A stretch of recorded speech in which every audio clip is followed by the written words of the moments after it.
the door closed. Keep the door closed. Whoa! Whoa! What? Where's Viv? Where's Viv? Bert, you good? You good? Oh my God. Jake, are you okay? Coming in.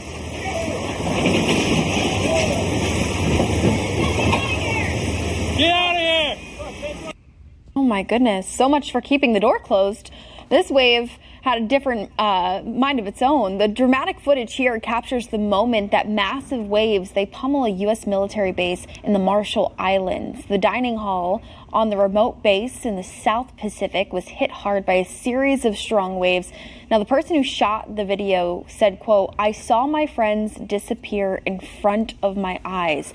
Thankfully, nobody was seriously hurt. Only one person was injured, which is hard to believe watching this video. The National Weather Service in Guam, they issued a high surf warning for the Marshall Islands for dangerously large breaking waves about 10 to 15 feet. 80 of the approximately 120 personnel living on the base, they were temporarily evacuated. Now, here's the commander of the unit of the base and how he responded to this scary situation. The last 36 hours have been incredibly challenging for us.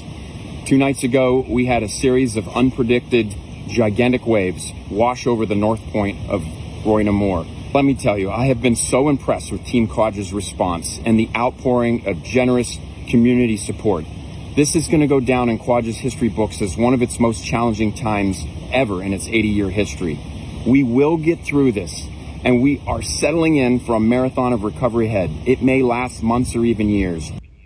Wow, just incredible. Bringing in Fox Weather's Ian Oliver to talk about this because, Ian, I know this is out in the middle of the Pacific Ocean, but we have seen scenes like this even much closer to home on the West Coast. Yeah, there was a lot of talk with this about a rogue wave. Rogue waves have more to do, Jane, with constructive wave interference. So you get these giant waves that are much bigger than what would be considered the typical wave height in any given scenario. These were storm-driven waves, though. You mentioned the National Weather Service having the high surf advisory out. These are on atolls, tiny islands out in the middle of the Pacific. Right. You don't have a lot of clearance above sea level, so unfortunately, that was as scary as it gets. Thankful that the situation wasn't actually worse. Yeah, no, I mean, to see the lights go out and how he mentioned it could take months to even years of recovery. That's the type of damage that water can do. Never turn your back on the ocean, but when you're in the middle of the ocean, you know, you want to take it that much more seriously. Jane, it was effectively a storm surge. Yeah, generated easily. by that more sprawling storm system, and then you get the waves on top of that. That's what we always talk about in a storm surge scenario, how those waves can be so powerful and damaging. And again, that's as scary as it gets. Yeah. I'm Amy Freeze. Welcome to Fox Weather.